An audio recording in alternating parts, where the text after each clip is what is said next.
The sound of crystal glasses clinking to congratulate the new public relations director had just begun to fade when a wheezing sound rose from my throat like a broken kettle. I am Saylor Cole, an antique book restoration expert, someone far more accustomed to paper dust and silence than to lavish parties like this one. I was completely out of place in this room full of designer suits and calculated smiles. My sister, Sloane, stood on the small podium at the front of the VIP room, her perfectly white teeth gleaming under the amber lighting. She leaned into the microphone with that practiced PR smile that never quite reached her eyes. "Here we go again," she said, her voice dripping with theatrical exhaustion. "Saylor, don't make a scene. It's just mushroom soup. There's no crab. Or do you want to ruin my promotion party?" A ripple of uncomfortable laughter went through the room. Sloane thought she had scored points with her biting humor, playing to the crowd like she always did. She was basking in their attention, in their approval. But she didn't expect that the man sitting directly across from me, Mr. Magnus Thorne, group chairman and the very person who had just signed her promotion decision, was staring at my soup bowl with a look of absolute horror. Because Magnus Thorne's daughter also suffers from a deadly shellfish allergy, he has sufficient knowledge about anaphylaxis. He knows what it looks like when someone's airway begins to close. Before I could even process what was happening, Magnus was moving. He was pulling an EpiPen from the inside pocket of his $5,000 suit and rushing toward me with the kind of speed that seemed impossible for a man of 58. But let me back up. To understand why I was in this near-death situation, I need to recount what happened earlier that evening. This was supposed to be an intimate dinner party celebrating Sloane's promotion in the VIP room of Étoile, a 3 Michelin-starred restaurant where reservations required a 3-month wait and a credit card with no limit. The room was bathed in dim, golden lighting that made everything look like it belonged in a luxury magazine spread. Chandeliers dripped with crystals. The walls were lined with dark wood paneling. The atmosphere reeked of old money and new ambition. I am 26 years old. Despite my age, I've already made a name for myself as an antique book conservator. Some people in academic circles call me the surgeon for history because of my cold demeanor, my ruthless logic, and my deep understanding of the chemistry involved in preservation. I work with materials that are centuries old, treating them with the kind of precision that most people reserve for defusing bombs. My hands have saved manuscripts that survived wars, floods, and fires. My job requires patience, silence, and a respect for the fragility of beautiful things. My sister Sloane, on the other hand, is 29 and has just been promoted to Public Relations Director at Thorne Global, one of the largest multinational corporations in the country. She has a glamorous exterior, designer clothes, perfect hair, and a smile that she can turn on and off like a light switch. Where I am quiet and careful, she is loud and reckless. Where I preserve, she destroys. Our parents, Alistair and Cordelia Cole, are both 60 years old and famously vain. They sat at the table that evening, beaming at Sloane's new title, basking in reflected glory. They loved to talk about Sloane's important career, her connections, her visibility. Meanwhile, they constantly looked down on my work, dismissing it as dusty or depressing because they don't understand its true stature.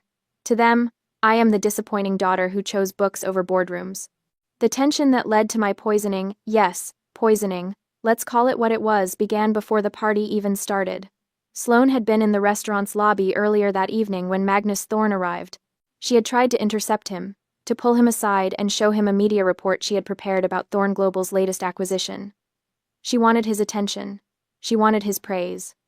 Instead, Magnus spotted me standing near the coat check, and his face lit up with genuine interest. He walked right past Sloane and spent a full 20 minutes discussing the deacidification process of ancient paper with me. He asked detailed questions about pH balance, about alkalization treatments, about the difference between European and Asian paper fibers. He was fascinated. He told me about a collection of 18th-century letters his company had recently acquired, and asked if I would consider consulting on their preservation. I watched Sloane's face throughout that conversation. I saw the way her jaw tightened. I saw the way her fingers curled into fists at her sides.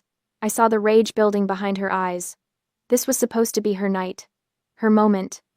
And here I was, the little sister with the boring job, stealing the attention of the most important person in the room. Sloane's jealousy was insane and dangerous. She wanted to humiliate me.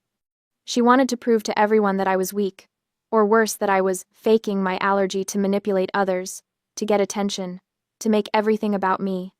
She believed that a little crab essence wouldn't kill anyone. She thought it would just make me itch a little, maybe cause some hives. She wanted me to lose face in front of Magnus, in front of our parents, in front of everyone who mattered, so she set her trap. I didn't see it happen, but I pieced it together later from witness statements. Sloane had excused herself from the table about 30 minutes before the soup course. She found Chef Bastien in the kitchen, a man known for his creative interpretations of classic French cuisine. "Chef Bastien," she had said, turning on that megawatt PR smile. "I have a special request. I've heard everyone praising your famous crab fat oil, the one you use in your signature bouillabaisse. It's supposed to be incredible." Chef Bastien had nodded, pleased. His crab fat oil was indeed famous among food critics. It was made by slowly rendering the roe and fat from blue crabs, infusing it with aromatics until it became liquid gold, amber-colored, rich, and intensely flavorful. "I was wondering," Sloane continued, "if today, on this important day for me, I could experience something special. Could you add just a touch of that crab oil to the truffle mushroom soup? I think the combination would be extraordinary. Novel. Unexpected." Chef Bastien was surprised by the request. Crab and truffle wasn't a traditional pairing, but he was also a creative chef, always willing to experiment for clients who showed genuine interest in his craft. He thought about it for a moment, the umami of the crab fat, the earthiness of the truffle, the sweetness of the mushrooms. It wasn't a bad idea, actually. "It could work. For you, Miss Cole, on your special evening," he said with a small bow. "I'll prepare one bowl with the crab oil as an amuse-bouche before the main soup course." "Thank you so much," Sloane said sweetly. "You're an artist." What Chef Bastien didn't know, what he couldn't have known, was that there was a conspiracy behind the request. He had no idea that Sloane had a sister with a life-threatening shellfish allergy. He had no idea that the bowl he was so carefully preparing would be used as a weapon. When the soup arrived, it was beautiful. The waiter, a young man named Andy, placed the bowls carefully on the table. Mine had those gorgeous reddish-brown oil swirls on top, catching the candlelight and shimmering like melted copper. Sloane leaned over to me, her voice soft and sisterly. "I asked Chef Bastien to add a little smoked chili oil and pine mushroom extract to yours," she said. "I know you find rich food overwhelming sometimes, so I thought this would make it easier for you to eat. The chili adds a nice warmth without being too heavy." I should have known better. I am a cautious person by nature. It's part of what makes me good at my job. When you work with materials that are 400 years old, you learn to question everything, to test every solution, to verify every procedure. But this time, I was negligent. My sister's enthusiasm, the luxurious space, the golden lighting, it all deceived my senses, and the soup itself was a perfect deception. The intense scent of truffle mushrooms filled my nostrils, earthy and overwhelming. The amber color of the crab fat oil looked exactly like truffle oil. The mushroom scent completely masked the slight fishy smell that I might have otherwise detected. I suspected absolutely nothing. I picked up my spoon and ate a small mouthful. The taste was incredible. Rich, savory, complex. For about 5 seconds, I thought Sloane had actually done something kind for me. Then my throat began to close. The reaction was immediate and violent. My throat constricted like someone had wrapped a fist around my windpipe and was squeezing with all their strength. My lips started to tingle, then burn, then swell. I could feel my tongue thickening in my mouth, blocking my airway. My skin erupted in hives, angry, red welts that spread across my arms and chest like wildfire. I tried to stand up, but my legs wouldn't support me. The room tilted sideways. I fell from my chair, hitting the plush carpet hard enough to knock the wind out of me, or what little wind I had left. I couldn't breathe. I couldn't speak. I couldn't do anything except claw at my throat and make these horrible wheezing sounds that didn't sound human. And through it all, I could hear my sister laughing. Not a nervous laugh. Not an "oh no, what have I done" laugh. A triumphant laugh. "See? See?" Sloane said, her voice carrying across the VIP room. "She's eating mushrooms and pretending to be allergic to crab. This year's Oscar for Best Actress goes to Saylor Cole." There was uncertain laughter from some of the guests. Others looked uncomfortable, unsure whether this was some kind of family joke or something more serious. "Come on, Saylor," Sloane continued, walking closer to where I was writhing on the floor. You can drop the act now. You've got everyone's attention. Isn't that what you wanted? To make my special night all about you? I tried to look at her, tried to make her see that this wasn't an act, that I was dying. But my vision was starting to tunnel. Black spots danced at the edges of my sight. This is how it ends, I thought. Killed by my own sister at a dinner party. While everyone watches and thinks it's a joke. But Magnus Thorne was already there. Before I had even fully hit the floor, he had dropped to his knees beside me, the EpiPen already in his hand. Move, he shouted, his voice cutting through the laughter like a blade. Someone call an ambulance! Now! Hold still, he said to me, his voice calm despite the chaos. You're going to be okay. I've got you. He pulled the cap off the EpiPen and jabbed it into my thigh, right through my dress.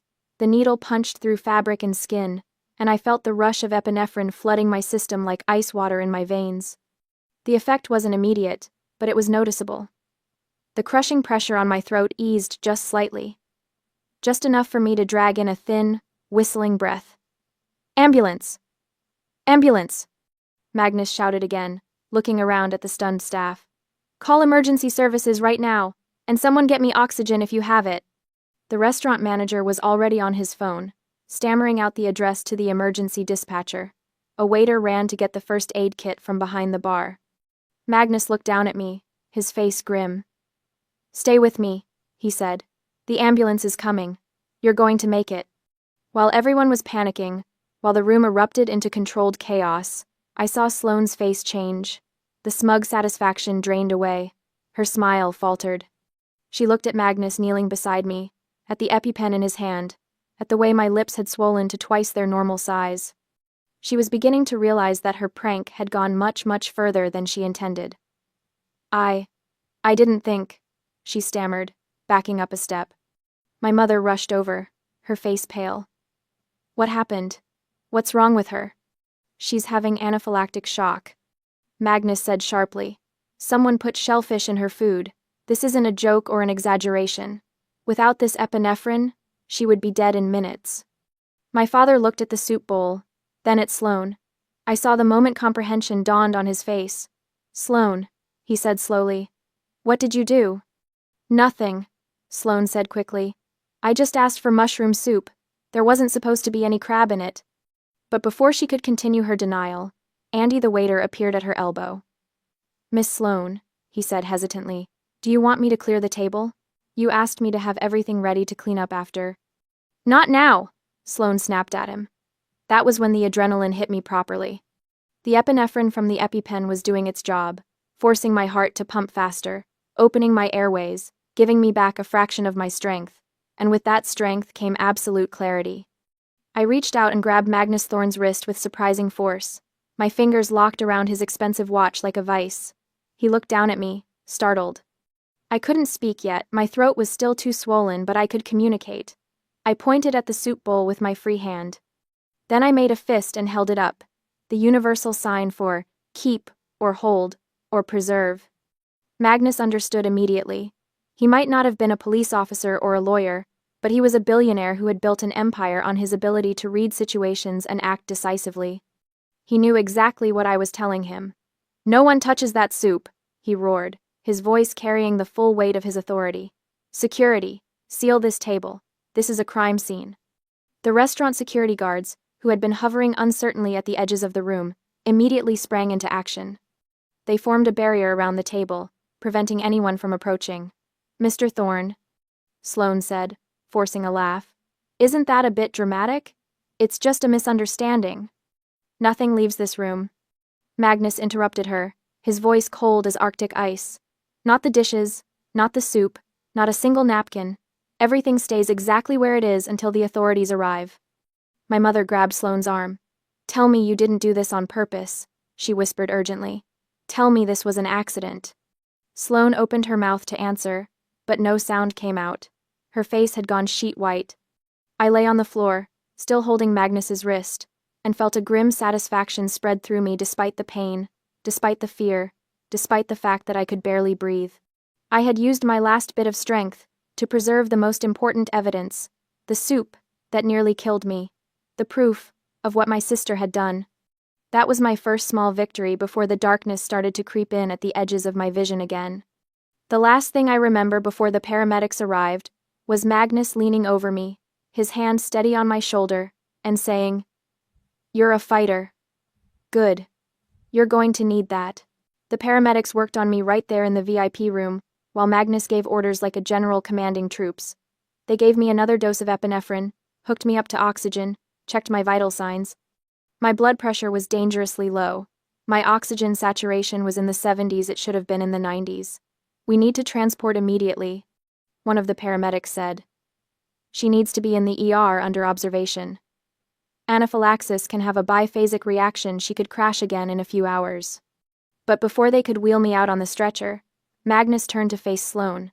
His expression was carved from stone. "You said this was normal mushroom soup?"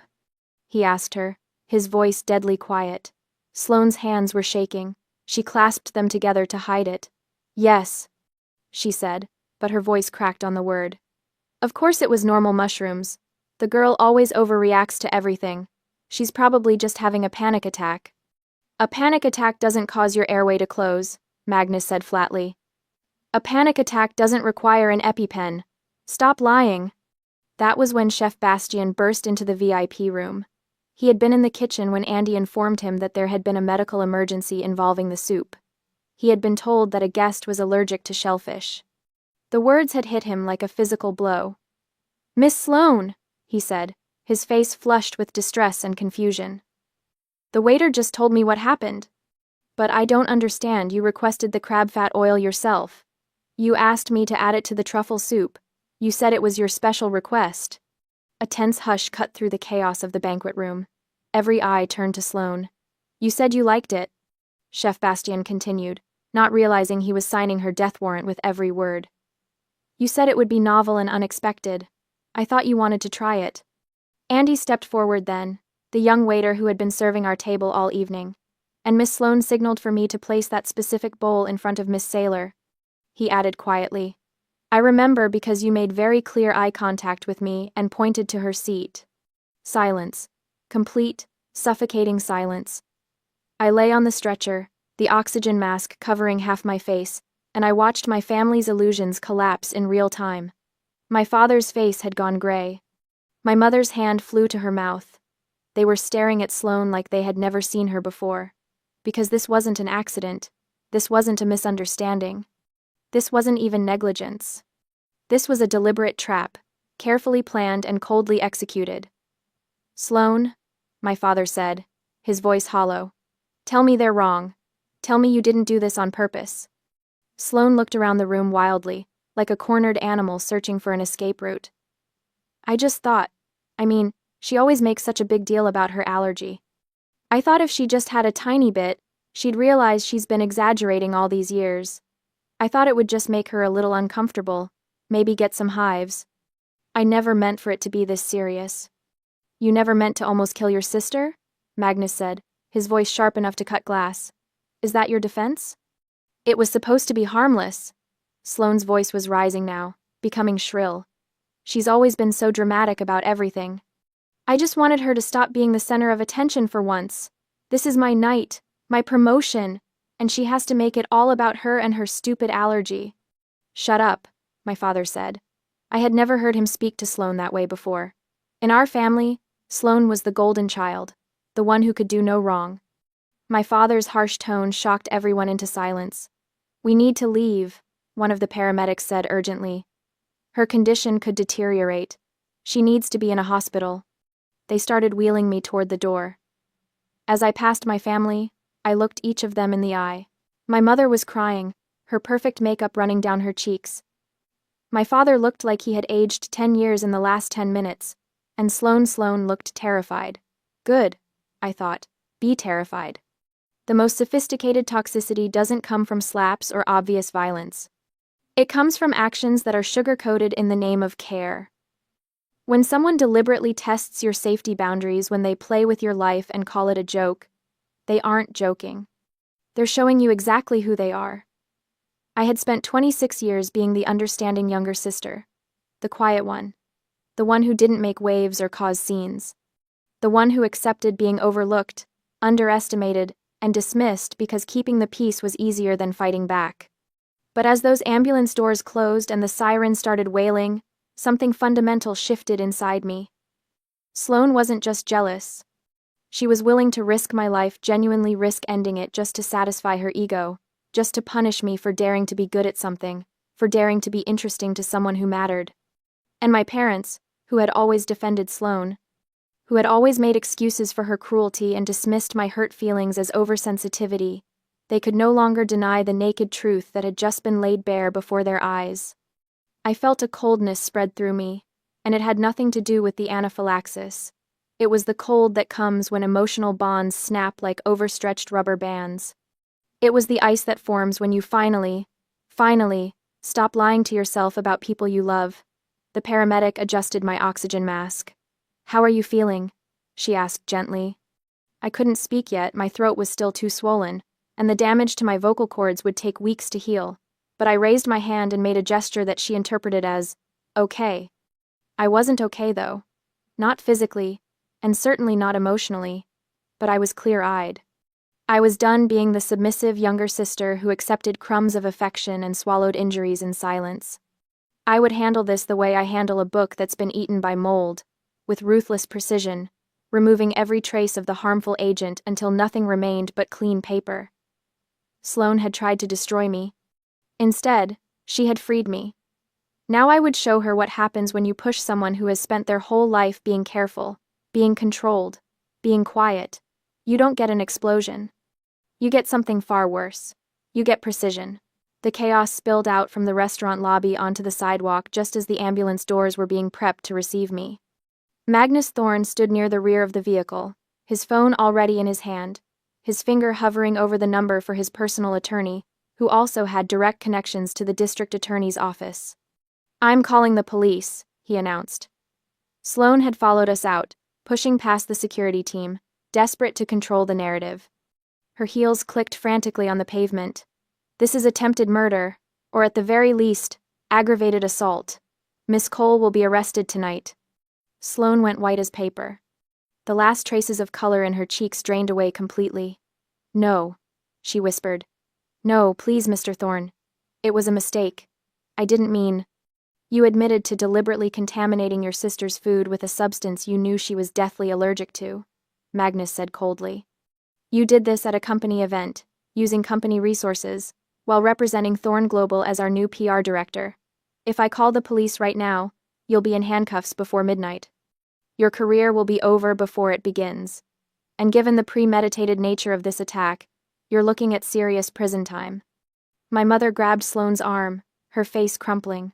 "Oh, my sweet girl, what have you done? What have you done?" My father stood frozen, his brain clearly trying to calculate the social and professional fallout of having a daughter arrested for attempted murder at a Michelin-starred restaurant. The scandal would be enormous. Inescapable. But I saw something else happening. I saw the way Magnus's hand tightened on his phone. I saw the way the other dinner guests were hovering nearby, their phones out, probably already texting their friends about the drama. I saw the restaurant manager wringing his hands, clearly terrified about the publicity nightmare this would create, and I saw my opportunity. Despite lying on the stretcher with my throat still swollen and my voice reduced to a hoarse rasp, I raised my hand. I clawed the oxygen mask down from my face. "Ma'am, please, keep that on," the paramedic insisted, trying to replace it. "You need the oxygen." I pushed her hand away weakly but firmly. "Wait," I managed to croak out. The single word felt like swallowing broken glass. Magnus turned to look at me, surprised. Everyone went silent, straining to hear what I would say. I looked directly at Magnus, my eyes clear despite everything my body had just been through. "Don't call the police." "Yet," I said, each word a physical struggle. The paramedic was checking my monitors anxiously. "Arresting the PR director will cause Thorne Global's stock to plummet. I don't want to affect your assets." I took a ragged breath. "My lawyer will handle it tomorrow." The relief that flooded my family's faces was almost comical. My mother let out a sob of gratitude. "Oh, Saylor, thank you, thank you. You're such a good girl. Such a good sister. My father's shoulders sagged. We'll work this out as a family. We'll sit down tomorrow and talk through everything calmly. And Sloane looked at me with a mixture of relief and contempt. I could read her expression clearly. She thinks I'm weak. She thinks I'm too scared to press charges. She thinks family loyalty will win out in the end. Saylor, she said, stepping closer to the ambulance, her voice taking on that sweet, manipulative tone she uses when she wants something. I know you're upset right now, and you have every right to be. But we're sisters. We're family. We can work through this together. Maybe some therapy, some family counseling. I held up my hand to stop her. When I spoke again, my voice was a breathless whisper, but crystal clear. My lawyer will contact you with the terms. Terms? Sloane blinked, confused. For the settlement, I clarified, fighting the urge to cough. You're going to pay. For what you did. Every penny. Her face hardened. You're going to sue me? Your own sister? Would you prefer prison? I asked simply. 8 years, state facility, or a civil settlement. Your choice. Magnus looked at me with something like approval in his eyes. Your lawyer should call my office as well, he said. I'll make sure Chef Bastien and Andy provide full statements about what happened tonight. Thorn Global will cooperate completely with any legal proceedings. Thank you, I whispered. Don't thank me, Magnus said quietly. You saved yourself tonight. Preserving that evidence was smart. Most people in your situation would have been too panicked to think clearly. I work with fragile things, I said, finally allowing the paramedic to replace the mask. I know how to protect them. We really need to go now, the paramedic said firmly, signaling the driver. She needs to be under medical supervision. As the ambulance doors started to close, I took one last look at my family standing on the sidewalk. They thought I had shown mercy. They thought I had chosen family over justice. They thought I was still the same quiet, accommodating sailor who always put their needs before her own. They were wrong. I needed time. Time to build an airtight case. Time to let them relax their guard. Time to gather every piece of evidence that would make what came next absolutely undeniable. Sloane thought, working with a lawyer tomorrow meant some gentle negotiation, maybe a small payment to smooth things over, maybe an apology that would let us all move on and pretend this never happened. She had no idea what was coming. I spent 3 days in the hospital. The anaphylaxis had done more damage than the doctors initially realized. My vocal cords were inflamed and damaged from the swelling, leaving my voice hoarse and weak. I would need weeks of speech therapy to fully recover. The repeated doses of epinephrine had strained my heart, requiring cardiac monitoring. And psychologically, I was a mess. Nightmares of choking, panic attacks triggered by the smell of mushrooms, a bone-deep terror every time I had to eat anything. But I didn't rest. I didn't waste a single moment feeling sorry for myself. On the second day, while I was still hooked up to IVs and monitors, I had my lawyer, Mr. Lewis, visit me. He was a sharp, aggressive attorney in his mid-40s who specialized in civil litigation and personal injury cases. I had hired him 3 years ago to handle a contract dispute, and he had impressed me with his ruthless efficiency. Tell me everything, he said, pulling out his tablet to take notes. I told him. Every detail. Every moment. The conversation Magnus had with me that set off Sloane's jealousy. The way she had disappeared to speak with the chef. The soup that nearly killed me. The confession in front of witnesses. This is airtight, Mr. Lewis said, his eyes gleaming. She confessed in front of a room full of people, including the CEO of a major corporation. We have the chef's testimony about her specific request to add crab oil. We have the server's testimony about her directing that bowl to your place. We have physical evidence in the form of the soup itself. And we have Magnus Thorn as a witness to your medical emergency and his immediate intervention. I want affidavits from Chef Bastien and Andy, I said, my damaged voice barely above a whisper, in writing, notarized, before they have a chance to be pressured by my family or anyone else. Consider it done, Mr. Lewis said. I'll have them within 48 hours. And I want a full medical report documenting every injury, the throat damage, the cardiac strain, the psychological trauma, everything. Already ordered. The hospital is cooperating fully. I looked at him steadily. I want her destroyed, Mr. Lewis. Not hurt. Not embarrassed. Destroyed. I want her to lose everything she values, her career, her money, her reputation. I want my parents to understand exactly what their golden child is capable of. And I want it all done legally, cleanly, and completely. Mr. Lewis smiled. It wasn't a nice smile. It was the smile of a predator who had just spotted prey. How much are we asking for? $900,000, I said without hesitation. That's enough to ruin her financially, but not so much that it seems unreasonable to a mediator. It covers my medical expenses, lost income, pain and suffering, and the cost of psychiatric care. And it's just low enough that she'll think she's getting off easy. You've thought this through. I've had nothing but time to think, I said. And one more thing, I want this settled in mediation, not in court. Court takes too long, and I want this done quickly, 3 weeks from tonight. Can you arrange that? For $900,000 in a clear-cut case? The defense will jump at mediation. They'll be terrified of what a jury would award. Good, I said, because my silence isn't forgiveness, it's strategy. Mr. Lewis stood up, closing his tablet. Your sister tried to kill you, Miss Cole. She deserves everything that's coming to her.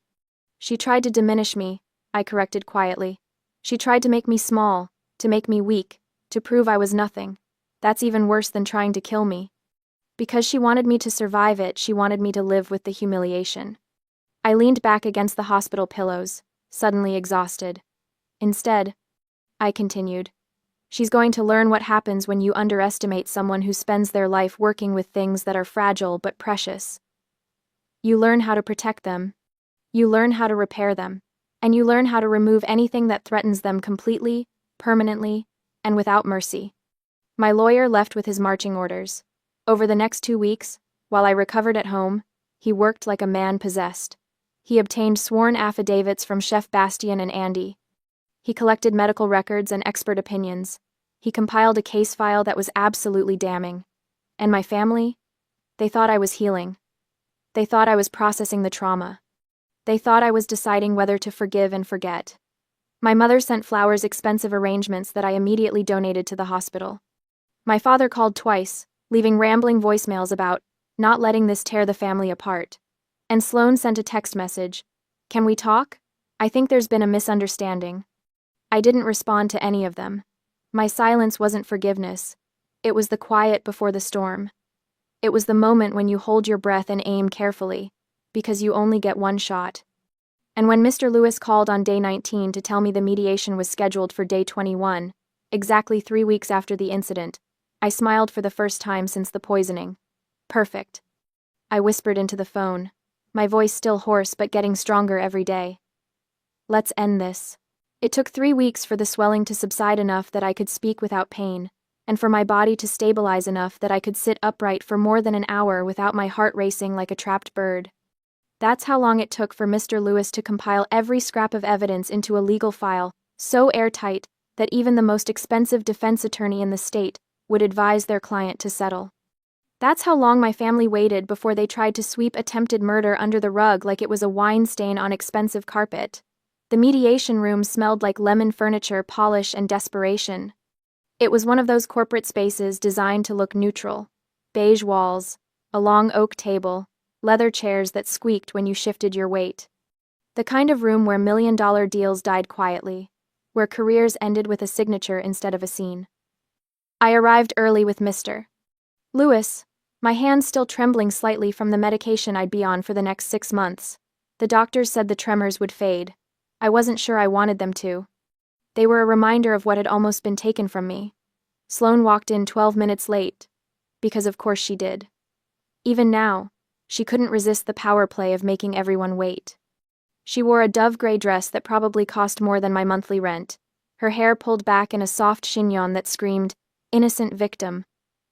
The makeup was perfect, just enough to look put together.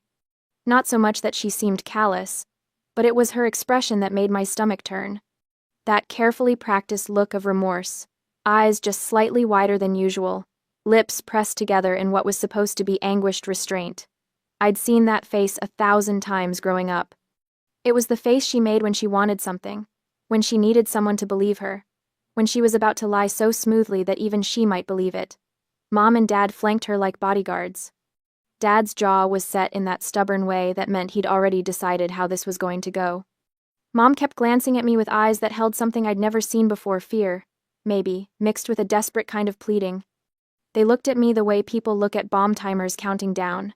Saylor, Mom started, her voice doing that soft, soothing thing she used to do when I was little and had scraped my knee. Honey, we're so glad you're feeling better. I didn't respond. Mr. Lewis had coached me. Speak only when necessary. Let the evidence do the talking. Don't let them manipulate your emotions. I folded my hands on the table, felt the cool wood beneath my palms, and waited. Sloane leaned forward, and right on cue, her eyes began to glisten. Saylor, Her voice cracked perfectly, a hairline fracture in porcelain. I need you to know how sorry I am. I swear, I only thought you'd get an itchy rash or something. Maybe your throat would get a little scratchy. I just wanted to tease you a bit, you know? Get you to loosen up. Stop being so serious all the time. She reached across the table like she wanted to take my hand. I pulled mine back. I didn't know. She continued. And now there were actual tears, impressive, really. I didn't know you would almost die. If I'd known, I never would have. Stop. The word came out harder than I intended, sharp enough that everyone flinched. My mother jumped in immediately, her own version of damage control. Saylor, please. Your sister made a mistake, a terrible mistake, but she didn't mean for things to go this far. After all, she didn't think it would be this bad. Can't you just let it go? Let it go. As if my sister hadn't watched me convulse on a restaurant floor. As if she hadn't put crab fat oil into my soup, and then sat there, wine glass in hand, waiting to see what would happen. As if I didn't think it would be this bad was somehow a defense for poisoning someone. Dad cleared his throat, his voice taking on that paternal weight that used to make me fall in line as a kid. Saylor, I know you're angry. You have every right to be. But at the end of the day, no matter what happens, we are your only family, aren't we? Family forgives. Family moves forward. Something inside me cracked, but not the way they wanted. I felt it in my chest, that final tether snapping clean. The obligation, the guilt, the desperate childhood wish that someday they'd choose me first, all of it fell away like dead weight. My voice came out shaking, but not from weakness, from rage, from grief, from the sudden, dizzying clarity of someone who'd just stepped out of a burning building and could finally see the sky. No. Sloane's perfectly crafted expression flickered. No, I don't want a family like this. I looked at each of them in turn, Sloane with her designer victimhood, Mom with her enabler's desperation, Dad with his patriarch's entitlement. I absolutely will not let it go. The silence that followed was so complete I could hear the wall clock ticking. Mr. Lewis chose that moment to open his briefcase. The snap of the lock sounded like a judge's gavel. Miss Cole, he said, addressing Sloane with the kind of clinical coldness that made it clear there were no diminutives here, no sisterly nicknames, no family ties that would soften what came next. You are a PR director. You've built a career on understanding optics, on manipulating narratives, on knowing exactly how actions will be perceived. He pulled out a document, slid it across the table. Which means you are smart enough to know the boundary between a prank and attempted manslaughter. Sloane's face went white. That's not... We have testimony from Chef Bastian confirming that you specifically requested crab fat oil be added to your sister's soup. Mr. Lewis's voice never rose, never wavered. We have testimony from Andy, the server, confirming that you personally ensured the soup went to your sister's place setting. We have toxicology reports confirming the presence of shellfish proteins in Miss Saylor Cole's system at concentrations consistent with deliberate contamination. He pulled out another document. Then another. We have your text messages to Chef Bastian from 3 days before the dinner, asking about ingredients that could cause a reaction. We have your internet search history. How much shellfish causes allergic reaction? Can you hide crab oil in soup? Symptoms of severe allergic reaction. Each piece of evidence landed like a stone in still water, ripples spreading outward. This was premeditated, Mr. Lewis said, which elevates it beyond reckless endangerment. The DA's office has indicated they would pursue charges of aggravated assault with intent to cause grievous bodily harm. Given the evidence of planning, You're looking at 8 years in a state correctional facility. The color drained from my parents' faces. Sloane started shaking her head, fast, frantic. No, no, that's not, I didn't mean. Alternatively, Mr. Lewis continued, his tone shifting just slightly, like a door opening a crack. My client is willing to settle this matter civilly. We will forego criminal prosecution in exchange for full compensation for medical expenses, pain and suffering, emotional distress, and punitive damages. Dad found his voice. How much? Mr. Lewis looked at me. I gave him the smallest nod. $900,000. The number hung in the air like a guillotine blade. That's insane. Sloane's careful composure shattered completely. I don't have that kind of money. Nobody our age has that kind of... You have a 2-bedroom apartment in Riverside Heights, valued at approximately $400,000, Mr. Lewis recited without looking at notes. You have jewelry, a vehicle, investment accounts. Your parents have retirement funds, home equity. He leaned forward. The alternative is prison time, a criminal record, and civil liability that could follow you for decades. This settlement includes a comprehensive release of liability and a non-disclosure agreement that protects your reputation. You get to keep your freedom and whatever dignity you have left. Mom's hand flew to her mouth. Dad stared at the table like the wood grain might rearrange itself into a solution. Sloane looked at me, really looked at me, maybe for the first time in our lives. I saw the moment she understood this wasn't her baby sister anymore. This wasn't the girl who'd swallow every slight, who'd make herself smaller so Sloane could shine brighter. This was someone who'd nearly died and decided that survival wasn't enough. I wanted restitution. I wanted consequences. I wanted everything she'd used to hurt me turned against her. You can't do this, she whispered. I met her gaze, steady. I can. I am. My parents looked at me with eyes full of something I'd never seen directed at me before. Fear. And underneath it, hatred. The kind of hatred you reserve for someone who's broken the unspoken rules, who's refused to play their assigned role. I looked away. Their opinions didn't matter anymore.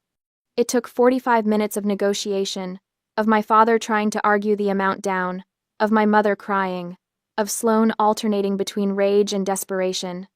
But in the end, the math was simple. $900,000 or 8 years in prison.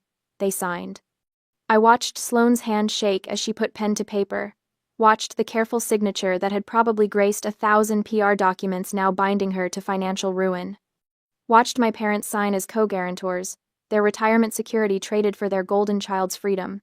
When it was done, when the papers were collected and the terms were set full payment within 90 days, with the first installment due in 2 weeks, Sloane looked at me one last time. I'm your sister, she said, voice hollow. No, I replied, standing up, gathering my coat. You were someone who tried to kill me. There's a difference. I walked out of that beige room, out of that building, into afternoon sunlight that felt like absolution. Behind me, I heard my mother crying. I heard my father's voice, angry now, saying my name like a curse. I didn't look back. The seasons had barely changed before news reached me through a former colleague who kept tabs on industry gossip that Saylor Cole was unemployed. The PR firm had let her go quietly, citing restructuring, but everyone knew the truth. Word travels fast in professional circles, especially when it involves someone who'd burned as bright and as publicly as Sloane had. The whispers followed her. Unstable. Liability. That girl who poisoned her sister. She'd sold the Riverside Heights apartment at a loss, desperate for quick cash. The jewelry went to a consignment shop. The car, leased, was returned. My parents had withdrawn their entire pension fund and taken out a second mortgage on their house to make up the difference. The first payment had cleared, then the second. Each one a chunk of the life Sloane had built on the foundation of everyone else's diminishment. I learned later, months later, from that same gossipy colleague about the engagement party. One of Sloane's old high school friends, someone who didn't run in PR circles and hadn't heard the stories. Sloane showed up in a borrowed dress, desperation hidden behind that same practiced smile. She'd found him at the cocktail hour. Richard. Something or other. Old money. Divorced. Lonely enough to be charmed by a beautiful woman who laughed at his jokes. It was classic Sloane, really. She'd always known how to read people, how to become exactly what they wanted. For 2 months, she played the role perfectly. let him wine and dine her, moved into his penthouse apartment in the financial district, started posting carefully curated photos on social media. Look at me. I'm back. I'm fine. I'm better than ever. But you can't hide who you are forever. Eventually the mask slips. He caught her lying about something small, where she'd gone to college, maybe, or what she'd done for work. One lie unraveled into another, and another, until he did what any sensible person would do. He started digging. What he found was the truth. Not the sanitized version Sloane had tried to sell, but the real story. A woman who'd poisoned her sister. A woman who'd been sued into financial oblivion. A woman who'd do anything, hurt anyone, to claw her way back to the top. He kicked her out. Not dramatically, from what I heard, just coldly, efficiently. Had his assistant pack her things, left them in the lobby, changed the locks, the same way you'd remove any other threat from your life. Last I heard, Sloane was working for a telemarketing company in a strip mall across town. 40 hours a week in a fluorescent-lit room, reading scripts to people who hung up on her, making $12 an hour. Sometimes I wondered if she thought about that dinner party. If she lay awake at night in whatever cheap apartment she could afford now, thinking about the moment she'd decided that hurting me was worth the risk. I hoped she did. 1 year after the night I nearly died, I stood in my library. My library. The words still felt surreal, even after months of saying them. The building was a converted warehouse in the arts district, all exposed brick and enormous windows that let in cascading sheets of natural light. The air smelled like old paper and lemon oil, that particular perfume of preserved history. Rows of custom-built shelves lined the walls, each one holding volumes in various states of restoration. Some were pristine, waiting to be cataloged. Others were works in progress, spines carefully separated from text blocks, pages laid flat under weights, acid damage being painstakingly reversed with specialized solutions. This was my company, Cole Conservation and Restoration.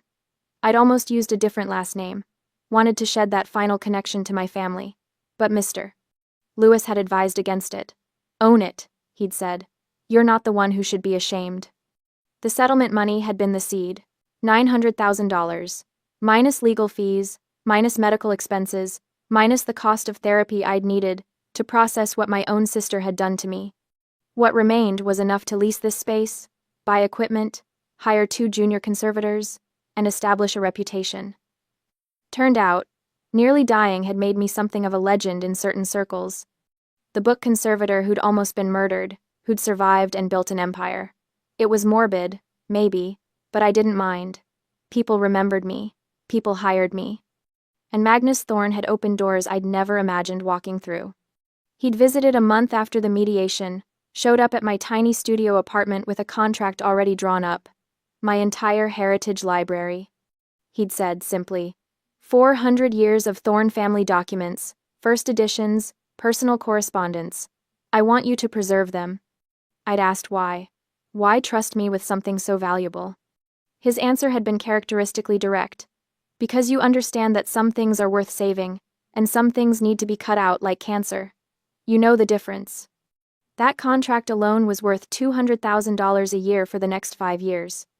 It had given me credibility, attracted other high-net-worth clients, allowed me to expand faster than I'd dreamed. Now, a year later, my company was valued at $2.5 million.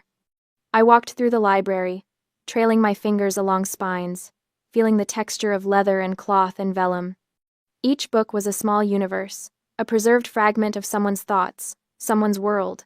Some were damaged when they came to me, water stains, mold, pages eaten away by time and neglect and acid. I fixed them, carefully, methodically, with patience and precision. I reversed the damage, stabilized what could be saved, and when necessary, made the hard decision to let go of what was too far gone. It was meditative work, solitary work. The kind of work that suited someone who'd learned that not all relationships could be repaired, that sometimes the healthiest thing you could do was seal away the toxic elements and build something new. My junior conservators, Emily and David, were in the back room working on a collection of 18th century letters. I could hear Emily's soft humming, the rustle of tissue paper, the quiet industry of people who loved what they did. I'd built this. Not with family money or family connections, but with the compensation for nearly being murdered. Every shelf, every tool, Every carefully restored page was proof that I'd taken the worst thing that ever happened to me and alchemized it into something beautiful. My phone buzzed. A text from Mr. Lewis. Final payment cleared. Case officially closed. The third and final installment. Sloane's debt, or rather my parents' debt on Sloane's behalf, was paid in full. I stared at the message for a long moment, waiting to feel something. Triumph, maybe. Or closure. Instead, I just felt quiet. I walked to the window, looked out at the city. Somewhere out there, Sloane was probably sitting in a telemarketing cubicle, reading a script, being hung up on. My parents were probably in their mortgaged house, resenting me, telling each other I'd overreacted, that family should forgive. They were wrong, but it didn't matter anymore. Their opinions were like voices from a country I'd emigrated from, distant, irrelevant, someone else's problem. I turned back to my library, to the restoration table where a 16th century manuscript waited for my attention. The pages were brittle, edges darkened with age, but the text was still legible, still valuable, still worth saving. I sat down, pulled on my cotton gloves, selected my tools with the precision of a surgeon. This was what I did now. I preserved what was precious.